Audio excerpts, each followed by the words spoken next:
Salut à tous. Cet après-midi, ça va être le feu de joie. Un acte de réaffirmation de ma fidélité au Très-Haut, sans aucun intermédiaire. Ça va être aussi une façon pour moi d'honorer toute ma vie passée, on va dire ces 30 dernières années. Voilà, je vais brûler une partie de ma bibliothèque.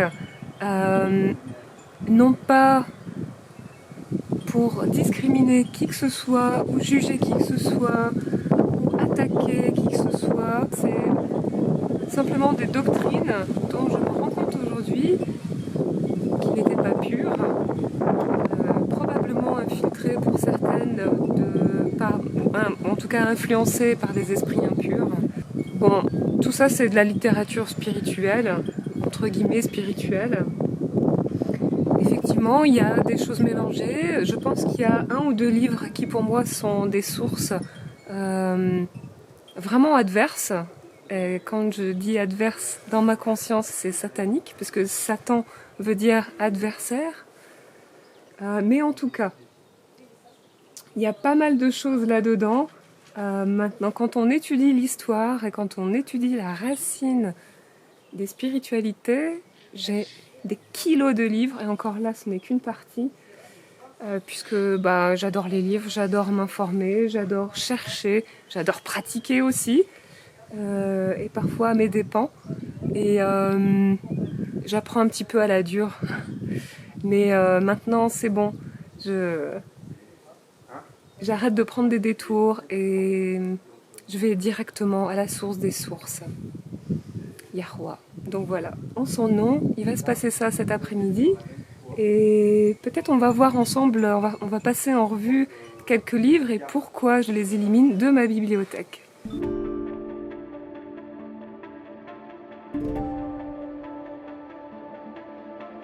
Les 7 codes de l'arbre de vie.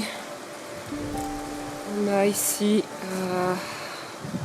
un livre qui s'appelle Transparence. Vivre dans la conscience du prana, ça c'était mon époque où j'ai voulu m'émanciper de la nourriture physique. Alors je n'ai jamais rencontré ces gens, je pense qu'ils font un beau travail sur la conscience humaine. Mais voilà, je pense que maintenant, quand je vois les entités auxquelles ils font référence dans le livre, j'ai des doutes. Ici, la quête de l'immortalité. Alors ça, pour moi, c'est une œuvre clairement issue de l'astral. J'ai expérimenté ça, j'ai fait leur protocole spirituel, ça m'a amené des ennuis. Donc, et vraiment des choses vraiment très, très importantes. C'est le courant gnostique pur et dur qui parle de la quête de l'androgénéité spirituelle. Donc cet équilibre du masculin, du féminin, de l'être christique. Ici, Pyramide Apocalypsia. Je sais pas si vous connaissez cette œuvre. Beaucoup de mensonges liés à des vérités.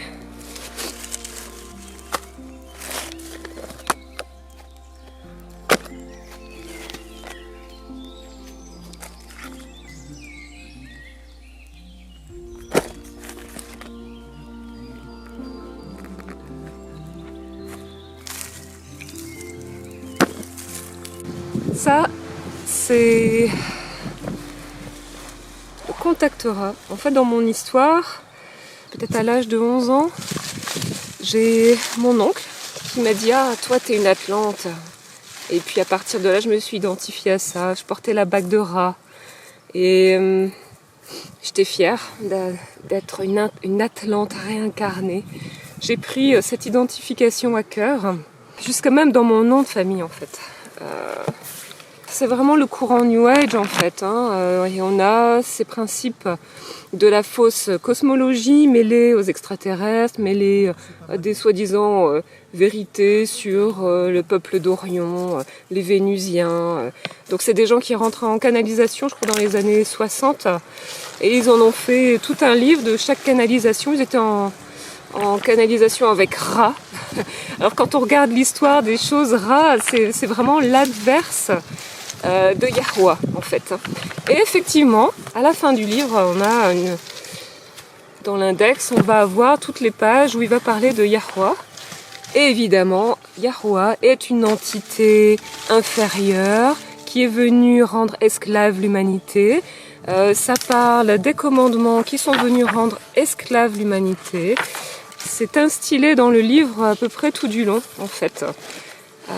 Donc c'est drôle, mais quand même ça se recoupe. On voit que c'est deux adversaires. Tout ce qu'il y a là-dedans, c'est vraiment de la fausse cosmologie mêlée à de la mauvaise spiritualité qui va mêler des concepts New Age, de différentes densités, de différents niveaux de conscience, etc. Enfin, bref. Alors on va retrouver un livre de Maharishi Mahesh Yogi, L'art de vivre. Je vais mettre ça au feu également. Une belle peinture du cube de Métatron que j'avais peinte. On n'en a plus besoin. Hein. Allez. Et oui, ça aussi, ça va y passer. La vie des maîtres qui mélange en fait les concepts des maîtres ascensionnés avec le Christ. Bon, pour moi, je pense que ça c'est pas pur en fait. DMT, la molécule de l'esprit. Oui, j'ai beaucoup pratiqué les états modifiés de conscience, notamment avec l'ayahuasca. Je pense que les médicinats sont issus des enseignements des veilleurs. Mais c'est vrai qu'on se pose toujours la question de comment les chamans, parmi des milliers et des milliers d'espèces de plantes dans la selva, ont réussi à trouver les deux plantes parfaites, la chacruna et l'autre dont je ne sais plus le nom, pour justement avoir une inhibition de l'enzyme de l'estomac pour que la DMT soit bien assimilée par le corps. Moi je pense que ce sont des enseignements des veilleurs.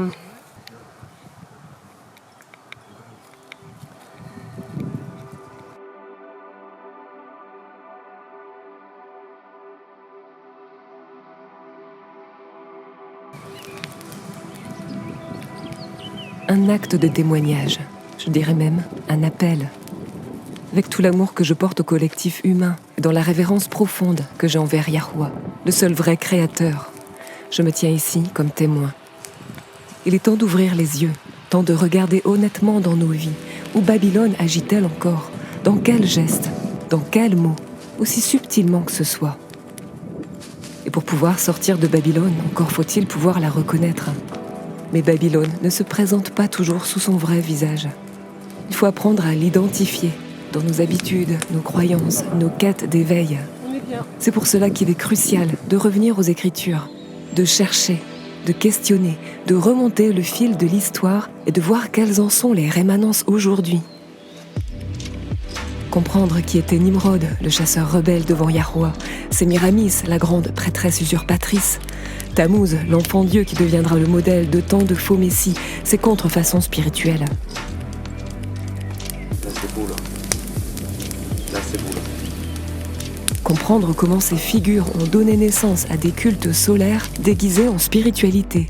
Comment leurs symboles ont traversé les siècles. Et qui ne s'est pas trouvé flatté à être reconnu comme quelqu'un de solaire, entre guillemets, d'être une femme solaire, d'avoir un bébé soleil, ou encore on parle de conscience solaire, etc. Et que nous semblons toujours utiliser pour désigner un attribut spirituel. Oui, ces termes ne sont pas anodins et prennent racine dans la mémoire collective lointaine de l'humanité.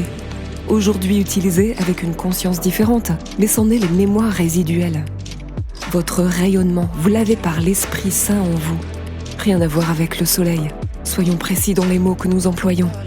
Voyez comment tout cela a été transmis de Babylone à l'Égypte ancienne, à la Grèce, à Rome, et jusque dans notre monde moderne, dans des formes qui paraissent innocentes, mais qui en sont les héritières directes.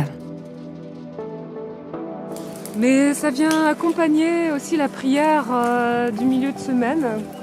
Tout ça s'est synchronisé de façon involontaire de notre part, mais parfaitement. Cette prière pour se repentir de nos actes, de toute l'énergie qu'on a donnée dans les pratiques de Babylone pour nous-mêmes et pour nos ancêtres. Je pense que je mettrai même dans la description de la vidéo cette prière.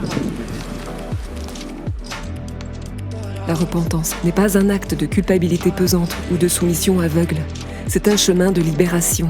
Ce n'est pas s'écraser sous un jugement, mais revenir au Très-Haut, reconnaître que nous ne sommes pas à l'origine de notre propre lumière. Dans un monde où l'on nous enseigne que nous sommes des dieux, se repentir peut sembler une faiblesse. Mais en réalité, c'est un acte de vérité, de liberté intérieure et d'humilité vivante.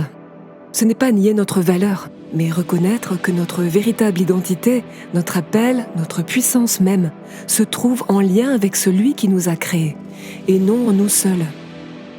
C'est nous, main dans la main, avec le Très-Haut. Se repentir, c'est quitter les illusions pour marcher dans la clarté.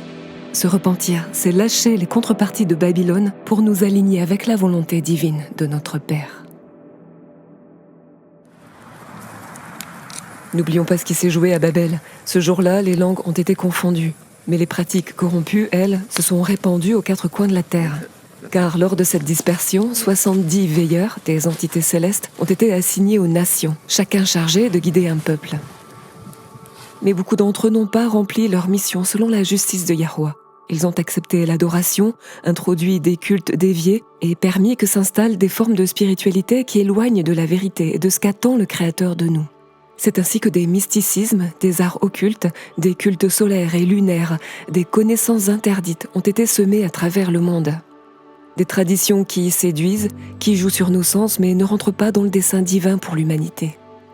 Qui ont brûlé tout leur livre de magie dans la lettre aux Éphésiens, quand ils ont appris les enseignements de Yahusha, ils ont brûlé tout leur livre de magie. Et Paul en parle et il disait que ça s'estimait à beaucoup d'argent à l'époque. En fait, c'est vraiment une action de foi en fait.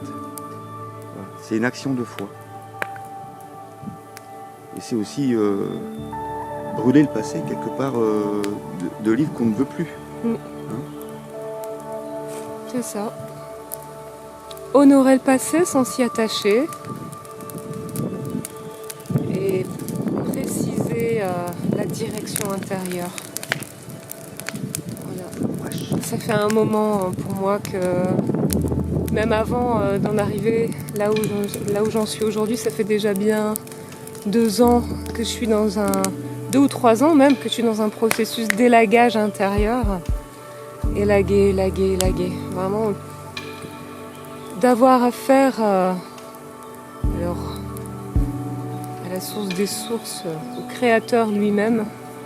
Pas d'intermédiaire. Maintenant, s'il veut commissionner ses anges, ça me va. Mais surtout pas dealer avec l'astral. Surtout pas.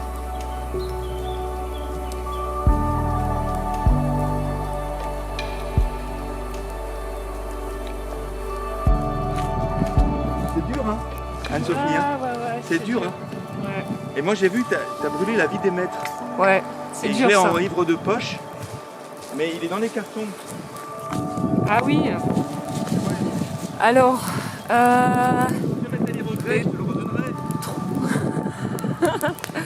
peut-être, hein, qui sait, dans quelques années. Les 3 derniers livres, ceux avec lesquels j'ai le plus de résistance, c'est celui-ci. La vie divine de Sri Aurobindo. C'est une belle œuvre, hein, mais c'est pas la voie. Est-ce que notre Créateur nous demande d'être supraconscient?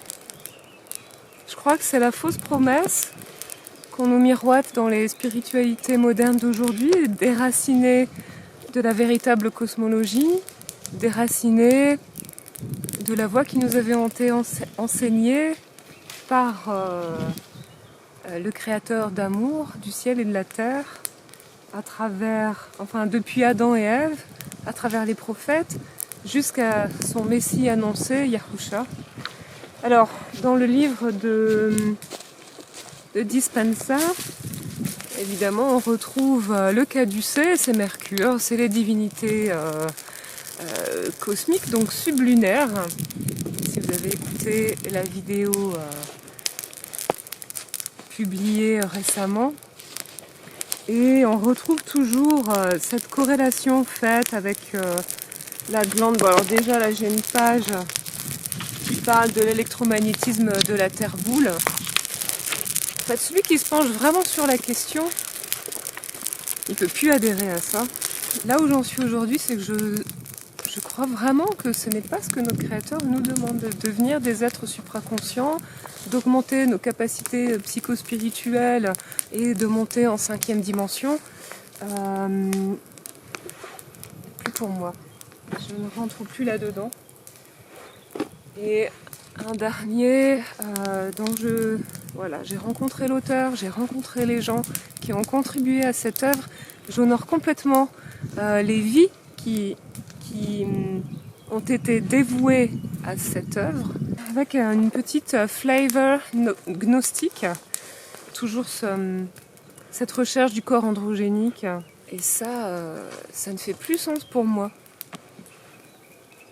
Ce que l'on prend parfois aujourd'hui pour de l'élévation ou de la sagesse n'est souvent que l'héritage de cette trahison spirituelle qui nous détourne du Créateur véritable, de ses lois et de son dessein pour nous.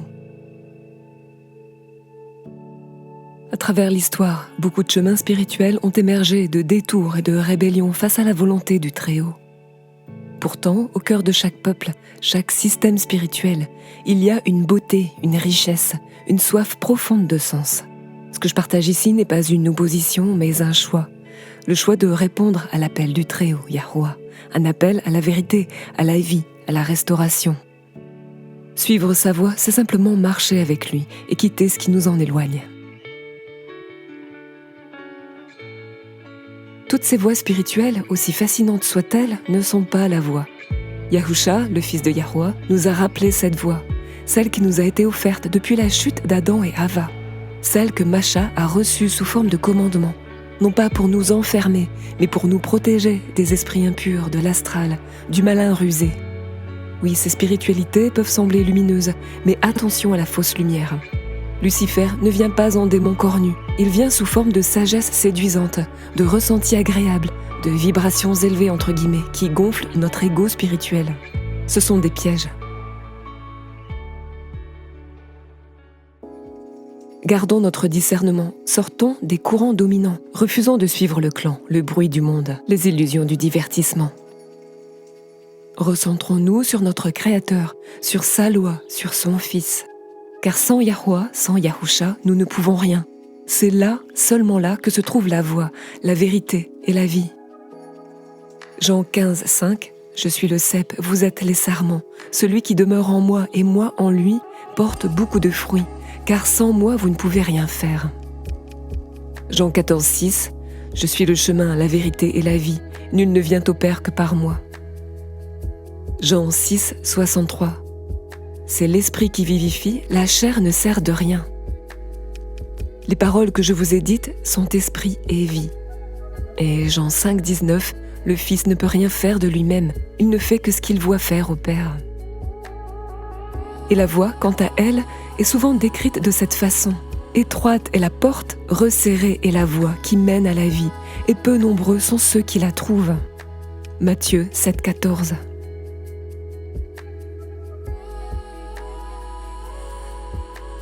Et voici un passage marquant sur l'illusion volontaire face au rejet de la vérité. 2 Thessaloniciens 2, 10 à 12. Parce qu'ils n'ont pas reçu l'amour de la vérité pour être sauvés. Aussi, Allahim leur envoie une puissance d'égarement pour qu'ils croient au mensonge, afin que soient jugés tous ceux qui n'ont pas cru à la vérité, mais qui ont pris plaisir à l'injustice. Et l'injustice, selon les Écritures, c'est le rejet de la Torah, la désobéissance à la loi de Yahuwah. 1 Jean 3, 4. Le péché, c'est la transgression de la loi, la Torah.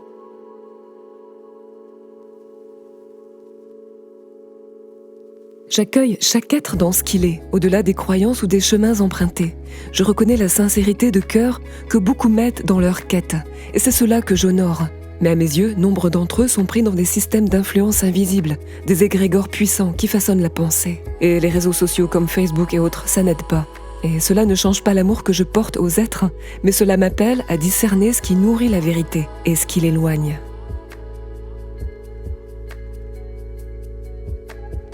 Alors j'en profite pour récapituler ce qu'est la voie pour un Natsarim. D'abord, c'est l'observation des commandements de Yahuwah, la Torah. La Torah est la lumière et la voie. Proverbe 6, 23, Psaume 119, 105. Yahusha a dit « Si vous m'aimez, gardez mes commandements ». Il fait référence à la Torah. Il n'y a aucun moyen de contourner cela pour celui qui étudie les Écritures. Il n'a jamais annulé la Torah, il l'a accomplie parfaitement et enseignée comme voie de vie. Les Natsarim marchent dans les traces du Messie en respectant la Torah selon l'esprit et non selon les traditions humaines. Et il ne s'agit pas non plus simplement d'invoquer une connexion spirituelle et de croire que cela suffit à bien marcher. La Torah est la base que l'esprit vient éclairer et vivifier. Une autre chose, c'est l'observation du sabbat. Le sabbat est un signe d'alliance éternelle entre Yahuwah et son peuple. Exode 31, 13. Le livre des Jubilés dit que le sabbat est gardé dans les cieux depuis la création. C'est juste merveilleux les amis ça. Et qu'il est une institution au-dessus du temps et des nations. Le livre des Jubilés est très riche en détails en ce qui concerne le sabbat et les festivités. Je vous invite vraiment à l'étudier. Jubilé 2, 33. Il a sanctifié le 7e jour et l'a rendu ainsi pour tous les siècles, qu'il soit observé à perpétuité par les enfants d'Israël. Petit rappel, les enfants d'Israël, c'est l'olivier sur lequel chacun de toutes les nations peut se greffer par la foi en Yahusha, le Messie.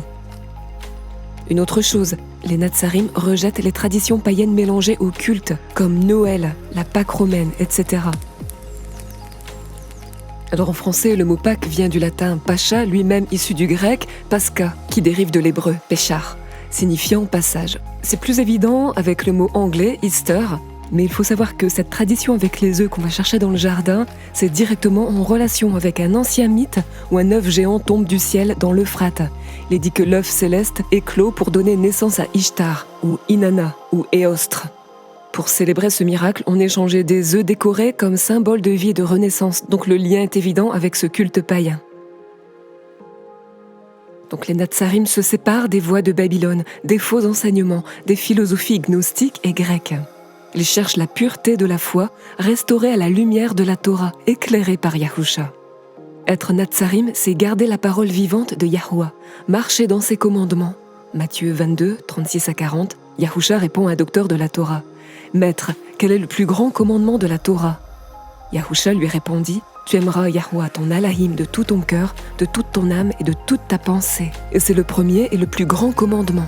Et voici le second qui lui est semblable. Tu aimeras ton prochain comme toi-même. » De ces deux commandements dépendent toute la Torah et les prophètes.